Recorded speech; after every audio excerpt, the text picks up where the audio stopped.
I would like to actually highlight a particular IAE trade that has done pretty well, which is Apple. Okay, and these are test trades that I did on the paper money account over here on Apple. As you can see, the average price that got in was about $9 to $11, and they were out at 13 to 15. So these two trades were doing very, very well because of the big moves that were done. And what I'd like to actually mention first is, of course, Apple is going to have an earnings report very soon at the end of the month. So we are 2 weeks away from it, and this stock here actually does move quite a fair bit.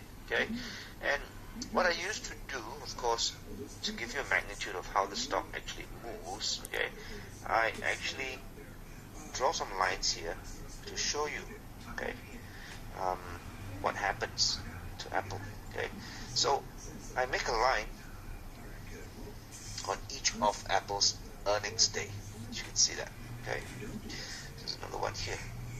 Okay, and you can see that this guy here has pretty good moves, as we can see.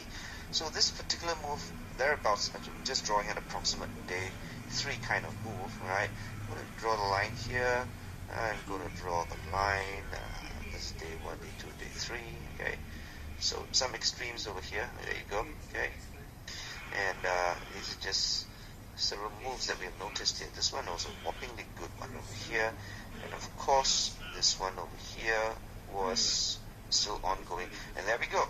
Alright, now of course we do use our calculations to actually derive the expected or the intended move in an IAE trade on Apple. And of course, based on my last purchase price of Apple, which is about $9 to $10 over here in the trade over here, if you look at, if I put my mouse here, you can see that this particular trade here started at 117. I'm going to place my mouse there again. 117, ended up at 133. This is way more than a $10 move here. Okay. This one over here, I don't know if it was a good one. This is a 127 and ended at 119. So this may not be a good quarter for your IAE trades over here. Okay. Now, of course, this would be a huge one over here, 124 to 91. And this particular trade is still ongoing. If you haven't been out, you should be out by now. 122 to 97. So Apple is a big mover, and the next earnings are going to be on the 26th of January, which incidentally coincides with something else. I think, right? I'm not too sure about that, but I think, let's wait for the information to load. There you go. The next FOMC meeting is actually on that particular week, and I would like to actually see if we can take, there you go, alright, 28th of January, right smack in the exact day, almost on the exact day that Apple is going to announce its earnings. So might give it a push, right? So that would be a good one, so to speak. So watch out for this one.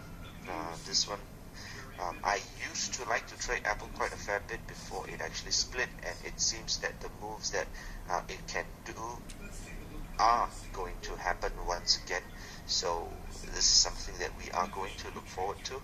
And again, I'm not interested in how good the company is going to do, how well the company is going to do, how many iPhones were sold wherever it is. I am completely not into it. Right? So I will just leave it as that, and just do an IAE trade into an option that is 3 months, slightly more than 3 months over here, and I think we do have one. Alright, so just wait for a while. See if they actually come up with the May contracts. That would be ideal in 26th of January. Alright, sorry, April would be good. I beg your pardon, but April would be good, right thereabouts. So this is something that we are going to look forward to. Okay, of course. Now, Dennis here, you're asking me about this FAS right now. Okay. You're asking me about FAS. Okay.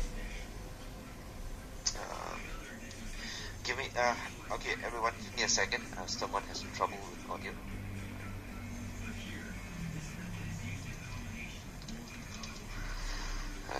So FAS, right? Now this IV here is at about 90% here, okay? Dennis, I would just say this, okay? I would just say this.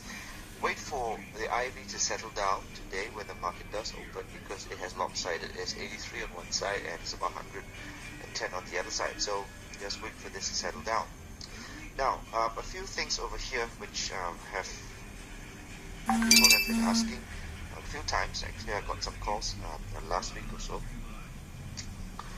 which is about the VXO number, right? It's currently at 26. You see that 27 over here, yesterday's number.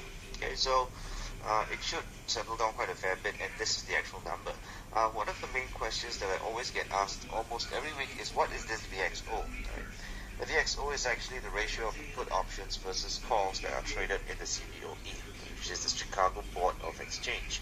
So this number over here gives us a kind of a volatility on index of the overall broader market. Okay, now and now this would be just gives us an indication of what is the sentiments of the market, how many people are in it, that's all. Generally, when the market does go up, the VXO is pretty low, okay? And if the market does go down, the VXO shoots up. During the financial storm in 2008, the VXO actually hit a point of 175. So you can see the magnitude of moves that we have over here. So this particular move that we are seeing right now is actually nothing much, but just, well, it is a time to actually, do some more trades. Now, in a retirement portfolio, a bit of a mention over here, okay, you can still hang on to the trade. We have time, definitely. And of course, if you wait up for a trade to actually go in your way, right, and if it does cross under the 200 DMA again, like what Miriam has mentioned, you definitely are free to actually look at this trade again, okay? Market's going to open in 2 minutes over here, and so we're going to start that in a very short while, okay?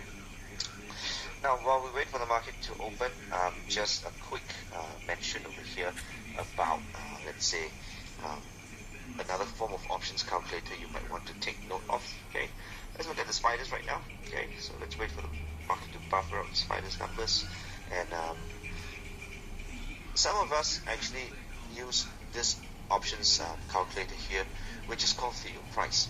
In the layout over here, you can actually customize and add another column of information, which is called Theo Price. Okay, there you go. Theo Price over here shows up as a theoretical price of the options with the current IV, alright, which you can set. Okay, so let's say that this is the spiders. Okay? It actually gives you, let's say, if you want to project the spiders next week on the 31st of, on the 18th of January, okay, you can set the time here, and let's say the spiders go up by 5 points. There you go, by 5 points, okay, and the volatility is the same. It gives you the theoretical price of the spiders on that particular day, so you can actually project what happens on that particular trade over here, right? So this is something that if I want to look into, of course, it does the call and the put at the same time. The theo price is actually here, okay? Now, we are live right now, okay? At least the market has opened, okay? So that is, let's look at the FAS which you want to trade in, okay? Of course, the FAS has split. We see an IV of 80% right now. This particular trade is going for about $2 and change, okay? Dennis, you can do trades based on this. The IV is 80%. But there's just one thing that I would like to actually say this. In a higher volatility instance, it's up to you whether you want to do a straddle or a strangle. A strangle is actually just one level out of the money, and your trade is slightly cheaper, but the delta is not exactly in your favor. But for higher volatilities, in this case about close to 90% over here, you might want to do that. So a strangle is pretty much the same, alright? It's pretty much the same, except for the fact that the strike prices are not the same. That's it, okay? So let's look at some quick numbers here on the FAS. Now, I haven't traded the FAS for a long time right now, and it is currently going for 20 points because I think it's split. Just let me check, right? on the FAS. Okay. The FAS, yes, it has split. Okay, definitely it has split 4 for 1. So we're looking at 20 points here right now. Okay, and let me just say this. Let's do some rough calculations on the FAS first before I carry on. Okay, let's assume that right now is the 1030 price, all right, 23.76, and the IV right now is close to about 90%. It's actually, sorry, 85%. There you go. Okay, so the intended move is about $3 over here. Okay, the intended move is about $3 over here. Now, I just like to take these rough numbers over here and show you guys something. So if the move of the FAS is expected to be up $3, what I would like to see is that I go to a 1-year chart and I toggle a weekly. Right? So it makes every single bar a week. That gives me, right, an opportunity to see the last few weeks. Now, bearing in mind that this W here means that every bar is a week. I want to see in the last few weeks, taking away the last 3 weeks in the FAS moves over here, just to see what kind of moves they have been doing. All right, looking at this R, where I place my mouse, wherever I place my mouse over here, this means that is the range for the entire week. So if I see that last week over here, this move was $4.73. Do you see that? I want you to focus on this R when I put my mouse. So FAS here has an indicative move of about, in the last few weeks over here, it moves about $2 to $3. Now, if that is the case, okay, if I'm paying about 2 at the moment right now, it could be a bit too much for a $3 intended move. I don't really like it. I would like to pay about $1.50 for it if I can, but in this case, definitely I will take that trade. And Dennis, if you see a high IV ETF over here, you can do it, right, by bearing in mind that the cost might be a bit prohibitive for you to actually do so.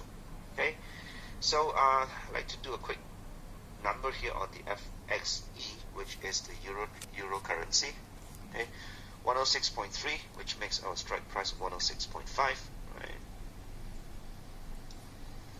Now the IV numbers over here are pretty much consistent with what I believe FXE should be. Right. IV numbers about IV is about 11%. Intended moves about $1.75, and you're paying about $1 for this trade. Just wait for it to settle in and see if you can get into this trade under $1, and it should be looking quite well in this particular case here. Okay. I want to see the TBTs also. TBTs here. Okay. TBT is at $43, and what I like to do is to actually check the weeklies again on the TBTs. All right. Last week this guy moved about $2, and it was about all 2 plus except for the week over here 80 cents. All right. So if it does a $2 move, I am paying right now about $1.50. Don't really like it. I don't really like numbers over here. It's $1.30 in this case. Okay. Let me just block out the 43 call and put. There you go. Okay. 43 IV is about 30%. All right. Intended moves about $2. You're paying about $1.30 for it. Not ideal. I like to pay under $1.20. Usually about half the amount, and this is what I like to do with it. Okay. So bearing in mind this week over here, you can of course do your weekly hedge trades. Nothing else to do on the retirement plan portfolio over here. Watch out for the some IAE trades, which should be coming in hard and fast at the end of January, which is about now till the end of January. We should have some good IAE trades that we are going to look out for. Okay. Of course, this Friday is the Singapore retreat where we'll be back over here. This is a one-day session which we do for our members over here, and there are many of you who are coming on Friday, and I'm excited to actually look forward to seeing you. And for those of you who are haven't signed up yet, you still can. There are some places still, vacancies still available. Please call our office tomorrow to make arrangements should you want to actually come for it. There are certain things that we are going to launch pretty soon, and it will be pretty exciting for us because we are working on potentially giving all of you some trade alerts over here, with Miriam actually being able to send the alert out to all of you. So please look out for that, especially those of you who are in the retreat over here. Okay, so thank you all for being online, and that is all I have for you this week. There's nothing much to do besides the weekly usual thing that we are looking at. So thank you all for being online. And one more thing, if you want to actually look at the thing here, I've got some updates about the webinars over here because I won't be around next week, and I'll be in the office doing something else, okay, with Miriam, looking at something else with you guys. And in February, because of Chinese New Year, and of course, I am off to serve the nation the following week as well. So we are 2 weeks out in February over here. So I would be able to actually support you in the forums as well as the questions over here. Please do call in if you have any questions that you need help on. Okay. So thank you all for being online. I will see you again in 2 weeks' time.